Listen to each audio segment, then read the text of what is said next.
Thank you to both of you for your presentations. And Micaela, we have seen from your speech that EASA is becoming more and more important. And I think it's not anymore an agency for safety, but is closer to a European Civil Aviation Authority. And I think that this was the first idea of Loyola de Palacio when she received the report from the working group established for setting up the first set of regulation for single European sky. And she thought at that time that a European agency for safety could become an important European civil aviation authority, and I think that the agency now is on that way. And the recent, we have seen in the last few years that the European Union gave more and more responsibilities to the agency, so I think that in the near future we can see a different image of the agency. I think so. I don't know if you agree with this idea, but maybe from your presentation, this is my thought that I have after your presentation. May I ask you something very peculiar? Because we talk a lot about unmanned air vehicle, and I'm curious to know if the agency is already preparing a type of certificate for this type of aircraft. I'm curious to know about it. Well, thank you, Anna. About remote piloted aircraft, yes, we have been working on it for quite some time. Actually, we have people in the agency that have been following all the developments in this area for some time already. We are actually not only thinking about certification, we are thinking about a complete regulatory system. Because you're not only talking about certifying the machine itself, but you need to talk about the qualification for the pilot. You need to talk about the characteristics of the operator. You need to talk about ATM&S. So like I told you, total system approach. And the Commission is actually going to, very soon I believe, come up with a communication on this issue about the European approach. And there, of course, will be a role for EASA there. But for your first question, for your first comment, it is true that the agency has been given a lot of competencies, and I believe that it is true also that it is important and advantageous for Europe and for all the member states to have an agency like EASA who can act as a counterpart to other authorities in the world. We need a European voice to talk with partners like the FAA, for example. But in the particular way that the EU system is built, I believe that we can never forget the importance of the national authorities here. And I don't think that it is EASA's role to replace them. The whole EU system is based on subsidiarity and this principle of proximity. And the competent authorities, the national authorities, have this advantage over us that we will never have. So I think it is important that we recognize that everybody has its own role in the system. And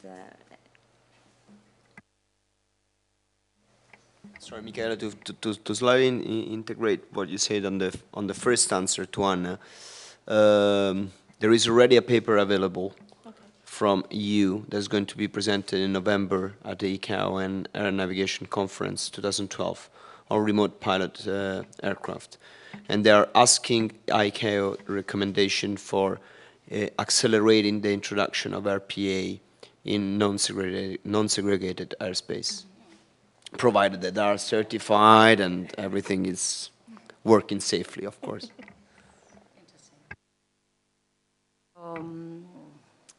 Coming back to your presentation, I have again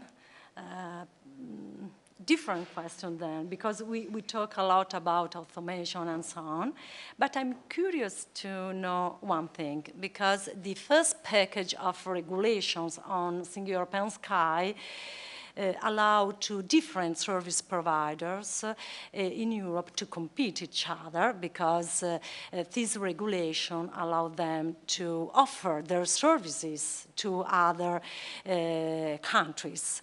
So we have, on one hand, the national regulation and the national system where NSA, navigation service providers, are, and they act on the basis of a monopoly regime.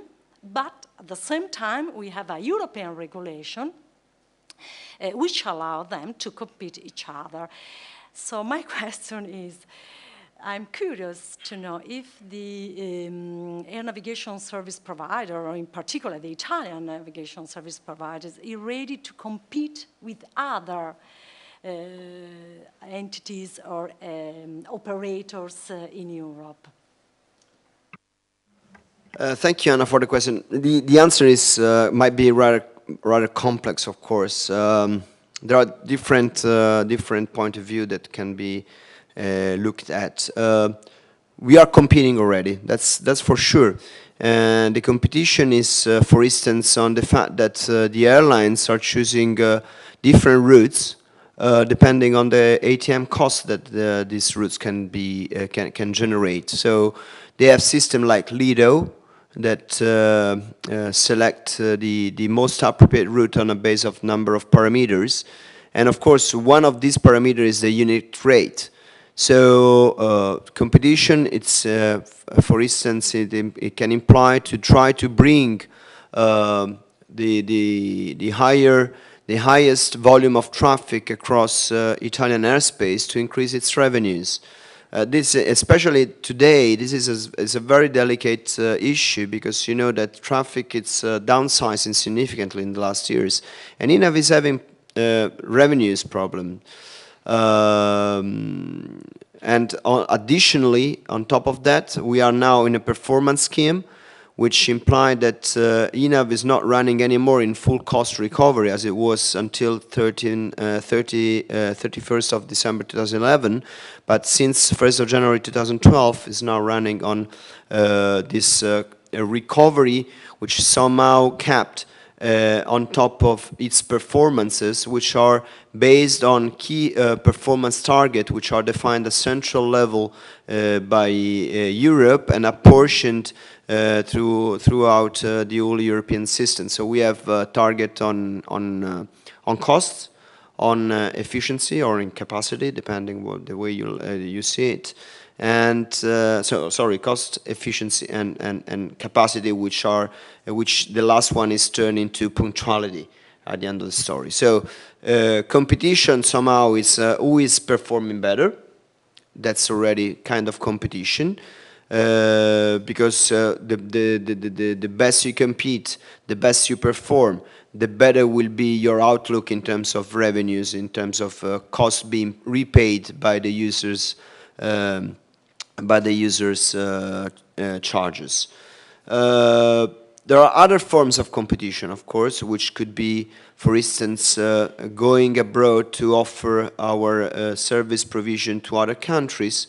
This is also happening on the open market, especially if we look to North Africa or Balkanic countries. There is the possibility nowadays to support national, local air navigation service provider with services which we can do on their behalf somehow at a lower cost or at a higher performance. We can do that. Of course, there are rules for certification on that as well. There are other opportunities coming from the differentiation of services. Now we are still bundled in communication, navigation, and surveillance services, but nothing prevent or could prevent our organization to vertical or horizontally separate this kind of services. And what I see personally, that's a very personal view, is that sooner or later we will have kind of pan-European service for en route. That's could take maybe other 15 or 20 years, I don't know how much, but we will get to a situation, and I think Francis Schubert showed us the concept of virtual center. It's a little bit not relevant for what I think to that an aircraft crossing flight level 450 is controlled differently, either if it is in the vertical of Rome or in the vertical of Paris. It should be treated more or less in the same way.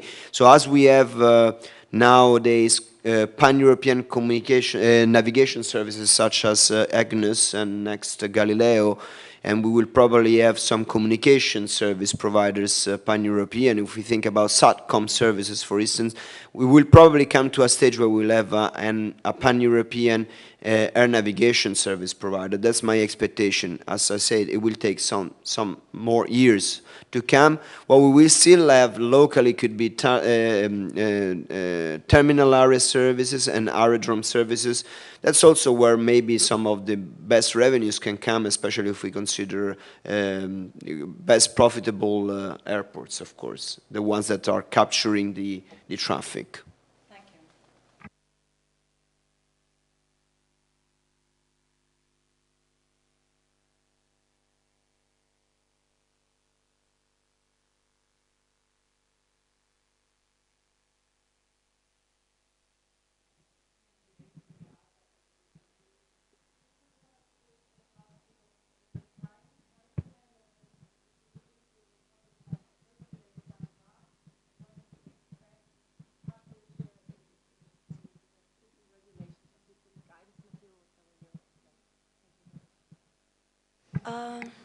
I am not completely sure of the timeline. I believe that the NPA is foreseen for some time in 2013. So the notice of proposed amendment, that's the first time something goes out for public consultation. But if you go to our website, and if you go and check the rulemaking program, there you will see all the details for this task, exactly what is planned to happen where. I'm sorry that I don't know exactly the dates, but if you go on our website, everything is there.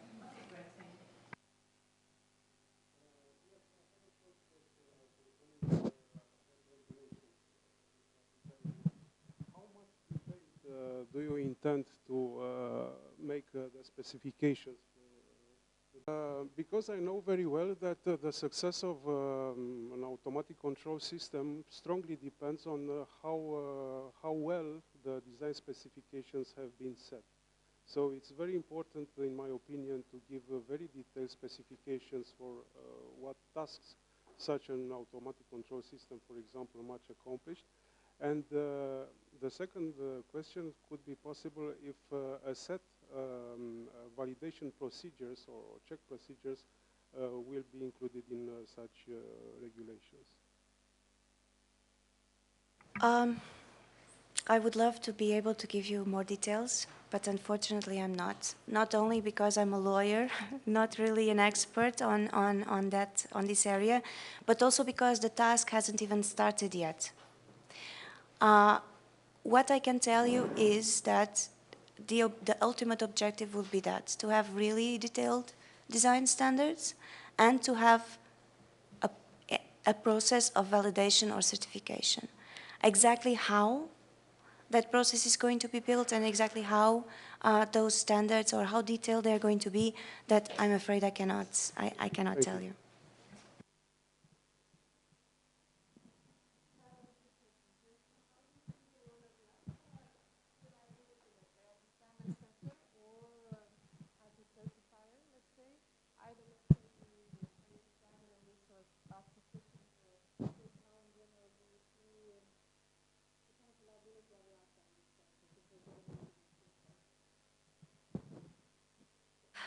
It's a very difficult question. Actually,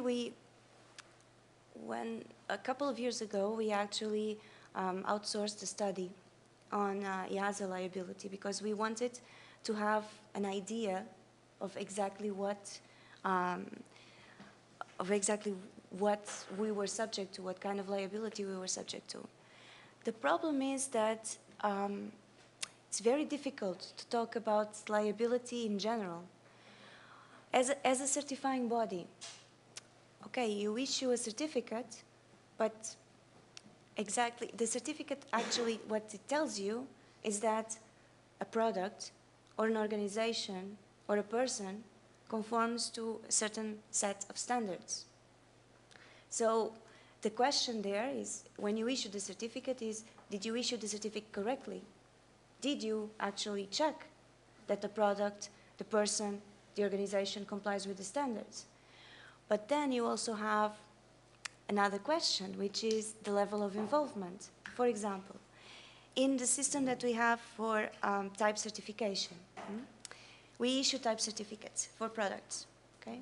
But those type certificates, those type certificates are given to a certain design. We say that this design conforms with a set of standards, again, which were actually established internationally. And a lot of what we do is actually based on the responsibility of the design organization itself. So actually, if you look at the EASA system, it is a very intricate mix of responsibilities. Because when you approve a design organization, this design organization has certain privileges or responsibilities itself, which we are going to, they actually have the responsibility to ensure certain things, and our responsibility as a certifying organization is to investigate to a certain level, but we are not going to redo the work of the design organization. And I believe that this is actually the same thing when you, for all authorities. When you separate the actual task from the role of the authority that certifies and oversees, then the responsibility of the authority is limited to that role, to checking something for certification, but up to a certain limit. The authority is not responsible for redoing the work that the organization should have done, and for overseeing what has happened. But it is different from the responsibility of the organization itself. In this case of product certification of the type certificate holder. Now, when we're talking about standard setting, it's very complicated, you know, because I would not exclude that one day we could be brought to court on something like this, on an allegation like this. But the way the system is built and the way standards are developed, I believe it's really very difficult, you know, because there is a very open and transparent standard setting process. And you have standards coming from international organizations. You have standards coming from recognized standardization bodies. So at a certain point, you know, when you are developing a standard, you are responsible for taking what is at that time the state of the art, what is at that time the best practice. But you cannot anticipate everything. Sure. So, to tell you the truth, I don't know. I don't exclude that it could happen, but I honestly don't know what the result would be. Sure. I can make a very general question. I was just curious to see.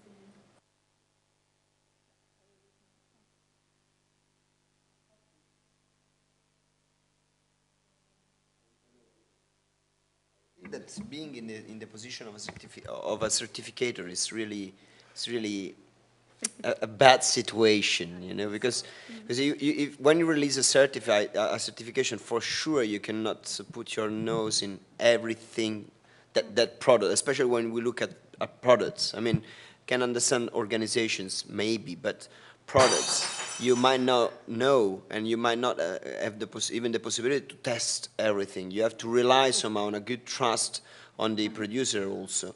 I'm just thinking, and this is something very actual. Today we have people that have to certify the habitability of houses after the earthquake we have in Emilia. And a few days ago I was thinking about how terrible is the responsibility they have when they say, okay, this house can take their owner back in, and then if something goes wrong, how much they are liable for having said, okay, I say this house is good. They don't really shake it, so I don't know. It's really terrible. Sorry.